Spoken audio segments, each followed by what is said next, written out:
this video set, we explore some more of the basic notions associated with limits, starting with one-sided limits.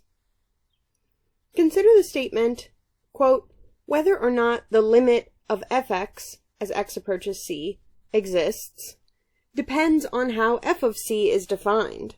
Do you think this statement is always true, sometimes true, or never true?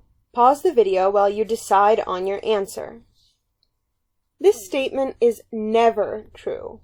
The point is that the limit of f as x approaches c is not about how f behaves exactly at c, but how it behaves when x is near c, when x is either a little bigger or a little smaller than c. That brings us to one-sided limits, where we just consider the behavior of f on one side of c. Here's the notation for a limit from the right.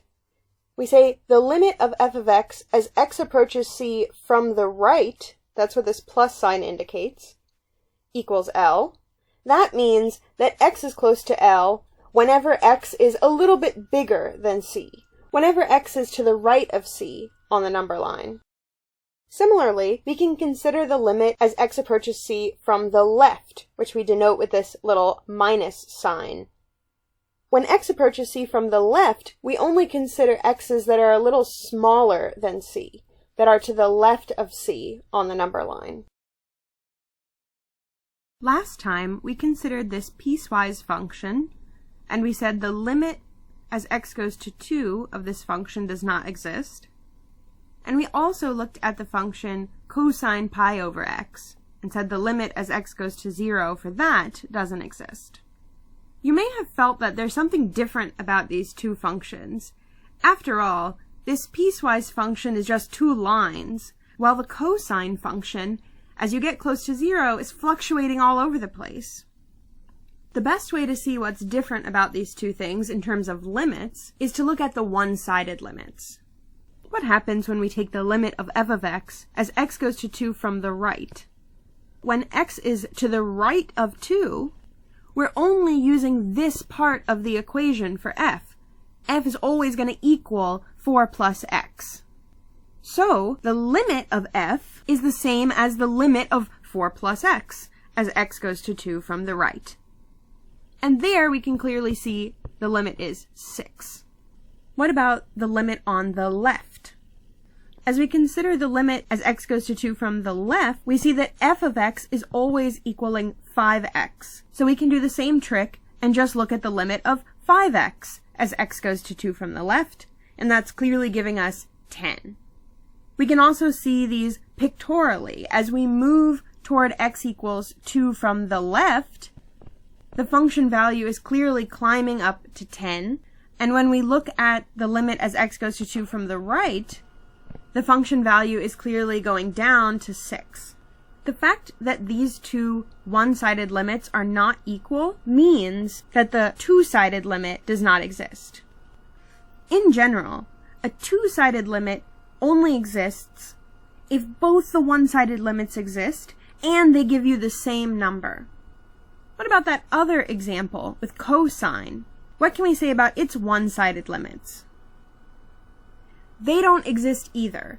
Neither the left nor the right limit of cosine pi over x, as x goes to 0, exists. And the same argument we use to show that the two-sided limit doesn't exist applies to the one-sided limits. You should spend a few moments thinking about why this is. Now let's consider this limit. It involves an absolute value, so it's important to remember how the absolute value function works. When you take the absolute value of a positive number, nothing happens. But when you take the absolute value of a negative number, you negate it. So here the absolute value of -7 is -7, also known as +7. We start by looking at the limit as x goes to 5 from the right. Since x is a little bigger than 5, 5 minus x is negative, so its absolute value is minus 5 minus x. Then here the numerator and the denominator are the same. They're both x minus 5. So for every x that's a little bigger than 5, this function is 1. So we're taking the limit of 1, that gives 1. What about the limit from the left? What's going to happen to that 5 minus x? X is always a little smaller than 5, so 5 minus x is positive. That means the absolute value of 5 minus x is going to be 5 minus x. And so the numerator and the denominator here are opposites. That means their ratio is going to be -1 for every x less than 5. And that means the limit is -1. Since the one-sided limits both exist, but they're not equal, the two-sided limit does not exist. Secretly, the function that we really have here is piecewise, because as you can see on your pre-calculus fact sheet, the absolute value of x is really a piecewise function. That's what we were alluding to. When x is non-negative, you get x. When x is negative, you get minus x. Minus that negative number becomes positive. So both of the examples we had here with one-sided limits that didn't match were coming from piecewise functions, explicitly or implicitly. And that's going to happen a lot with piecewise functions, but not always. It can also happen in more natural ways. Please go on to the next video where we will learn about infinite limits.